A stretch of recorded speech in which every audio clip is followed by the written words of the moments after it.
Hello and welcome to the Bluegrass Chicago Making Jam Videos tutorial. Given the quarantine that most of us are under right now, it's a useful way to put together videos for jamming together as a group or jamming together with yourself on different instruments. Moving forward, essentially there's one main tool that I'm using to produce these videos. That's Davinci Resolve. It's a free tool. It's one of the video editing tools. It's widely used in Hollywood and a number of studios. The other products that I'm using are essentially secondary to that tool. You need that tool and an iPhone, and you could do everything we're doing today. I'm using the OBS Studio app right now. It's really useful for integrating different audio sources. You can put multiple cameras and angles and scenes and different ways to do things with that. It's pretty useful. Check that out if you're interested. And the default output for OBS is actually an MKV file, which is a raw video frame file. So what I need to do in order to use those files into Davinci is a product called Handbrake, which I'll show you in just a moment. But that allows me to convert everything I need to use into MP4 files, which is the format that Davinci is looking for, among some others, but that's the primary one that we're using today.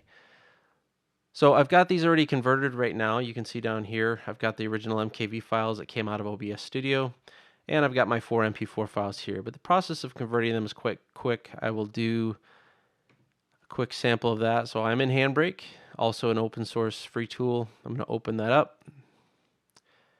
And essentially today I'm just using the standard format. So I'm doing an MP4 output. Not to get confused, I'll put a different name on this. And I could add that to a queue and do a batch job, or I could just do a one file right now. So I'll click start. And essentially it's going to run through on the bottom here where it's running through as a test to make sure the file is okay, and then it will run through the encoding process. It takes about, for this size file, which is quite short, about a minute. Obviously a bigger file is going to take longer. And we'll let that go. And now in Davinci, I'm going to start a new project here, and we can walk through the process of combining a jam video.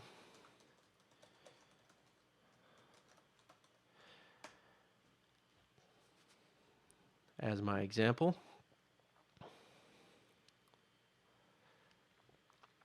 Okay, so this is Davinci Resolve. So first of all, I want to get the image or the video files that I'm using today into the application, into what's called the media pool or media bin. So I'm going to select my video files. You can right click in here as well, go to import media and go find your media, but I have it right here. So I'm just going to quickly drag and drop that into the media pool. Now it's going to ask me the default timeline or project file in Davinci is a little bit different than the files that I'm inputting. It's asking, do I want to adjust that? Say yes. And so now we have a timeline with all of our files in it. Or actually, I'm sorry, a media pool with all of our files in it. We do want to create a timeline. I can either do that using the selected bin, or I can just do one straight out. I'm going to call that Crippled Creek, because that's a song I'm playing. And I know for a fact that I'm importing 4 video tracks. They all have an associated audio track, so they're 4 audio as well. I'm actually recording in mono today because I have a single condenser mic that I'm using. Actually, a little bit about equipment that I'm using. You can do this with an iPhone and a microphone, or a headset with a microphone.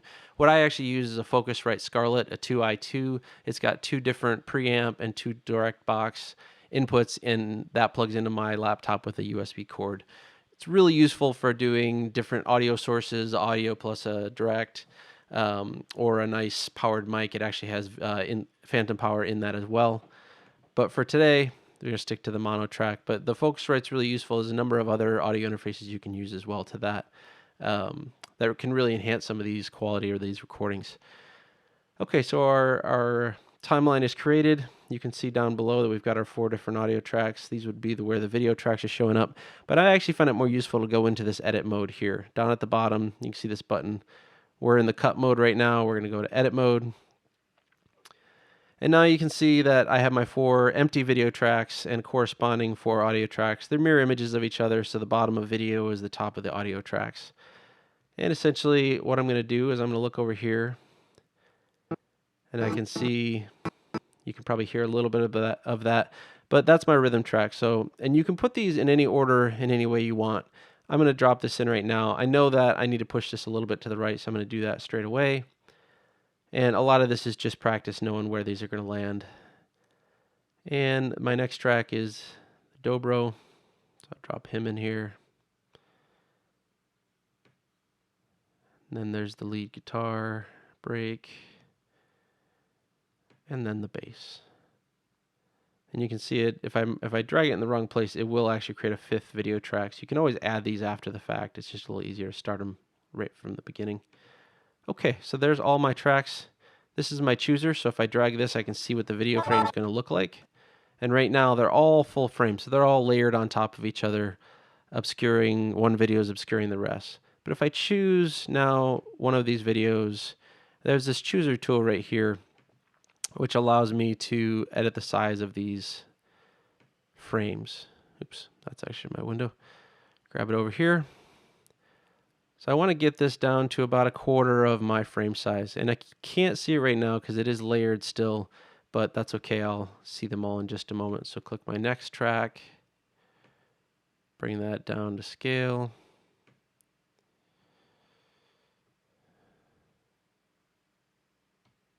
Still a little big. And you can adjust these after as much as you want. Don't worry too much, just trying to get them into place right now so I can see everything and start to adjust things a little bit more. And the final bass track there. And you can see all 4 of my video tracks here, which is useful.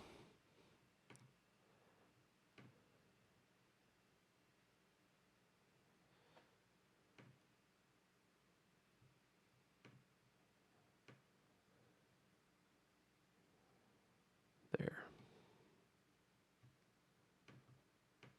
I don't like my guitars to be sitting next to each other too close, so I'm just adjusting that a little bit. Okay, so this is still a little bit big.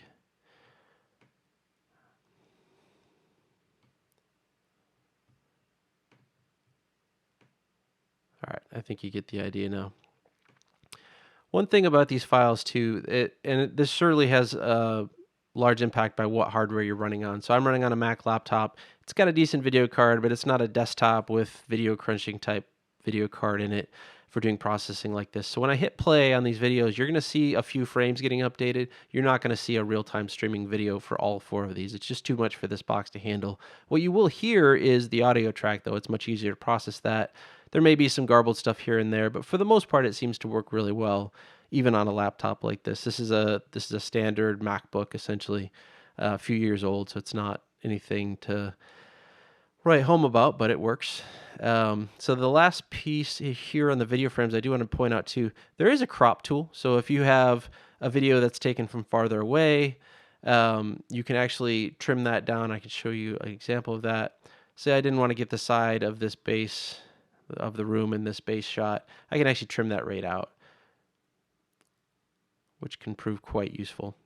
So I just click that same button to unselect that function, and now I can move on. Now the biggest piece, so recording all these videos, I essentially, my foundation track is my rhythm guitar. So everything else, I recorded that one track, I had a click track in my ear, you can choose to do that or not. And essentially that's what the video you would send to friends or other musicians that you want to do this with you. So they can listen to that in their ear, obviously something that the microphone that they're using or the pickup they're using is not going to pick up, and something that they can record and either listen or view at the same time. So then they send you back that video track, and it'll end up exactly like this, where you have a number of video tracks and you want to combine. Now the trick to all this first is to just combine all of these together in time, which is a little bit of a process. It's not too bad though. So let's start out clicking on the rhythm guitar, and I only want to hear 2 of these tracks at a time. So let's do the rhythm guitar and the bass, so the first and the last tracks right now. And being able to see these is pretty useful. You can see this button up here gives you a couple different view options. Given I'm mono, I don't really need to see, there we go, both, and I don't need to see the empty stereo track. Give me a harder line on it, and I can actually increase the size a little bit. So now I can see these pretty well, a little bit more even. And it really helps in the lineup process to get these things in time with each other. So the beginning of this rhythm track here is, bring this back to the beginning. This is where I start my taters. I know the taters for the bass are a little bit later than that. So I'm going to actually use this red bar to know where the beginning of the song really is, so I can kind of line that up a little bit just visually, and then I'll give that a listen and see how well that lines up on the audio. Back my bar up a little bit, hit play.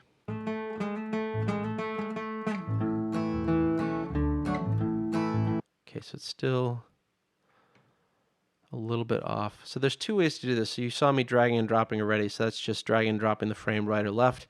You'll see the numbers increment. Those numbers are incrementing by it showing the seconds, but the minimum increment is basically the number of frames per second that you're seeing, which I believe right now is 30 frames per second. So you see the numbers jump a little bit, but you're not going to get below that minimum increment essentially, so don't worry too much about that.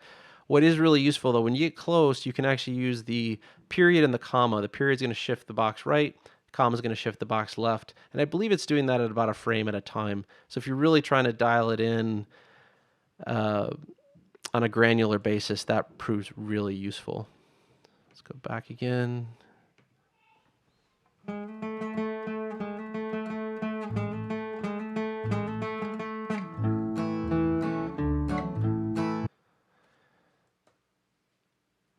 a little hard to tell, but I think that's a little off, so I hit one frame. There we go. Okay, so now my bass and my rhythm tracks are synced up. So I'm going to take off the solo on the bass track, and I'm going to go listen for the dobro track. And I know that dobro is going to come in, see, just after the taters. So again, let's move that chooser back, the slider, to about there. And those look fairly lined up right now, so we can back it up a little bit. Hit play again.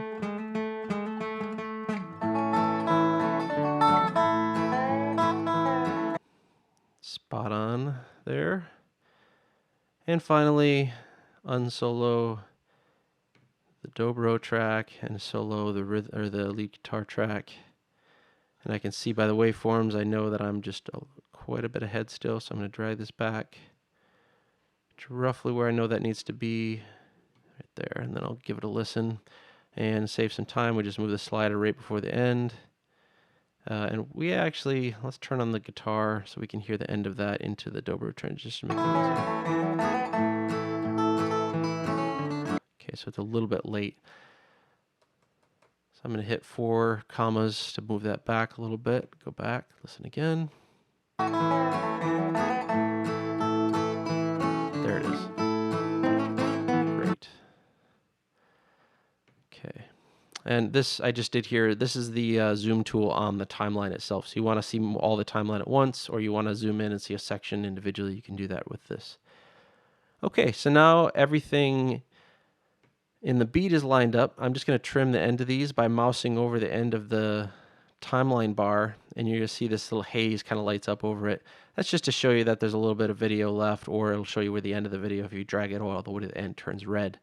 So I want to line all these up together, just so everything starts and stops in the same time. Again, my rhythm track's my foundation track here, but I can even trim a little bit more off than that to about there and line everything up, and it kind of snaps to the next track pretty easily. So now they're all the same, and I would like to have the video not have a bunch of black space in the beginning or empty space, so I'll drag all those to the beginning of my frame, which is at the 1 second mark. So essentially that's it. So it's from a video and audio sync perspective, all the real work's done, all the video tracks are in. The remaining thing that we can do here, which I think is kind of a fun step, is the actual audio tuning that you can do. So there's a full DAW, or nearly full DAW, built into Resolve. It's called Fairlight, and it's down here, this little music icon. So click on that, and it's now only showing the video tracks essentially, or specifically lined up the way we just had them, which is really useful. So we're going to go back to the beginning of the video again, and it does have the preview of the video up in the upper right, so you can kind of see and sync of what's going on here. And if I drag, let's see, this is my toolbox I don't need right now.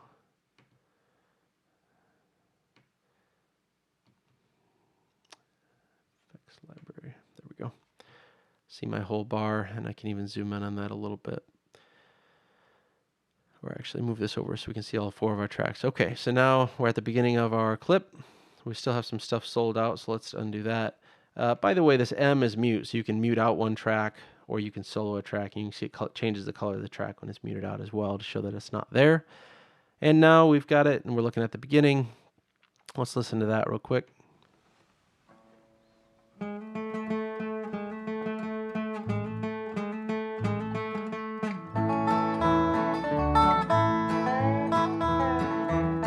Okay, everything seems pretty good. I have a little bit of room here, so I'm going to raise the levels on these just a little bit.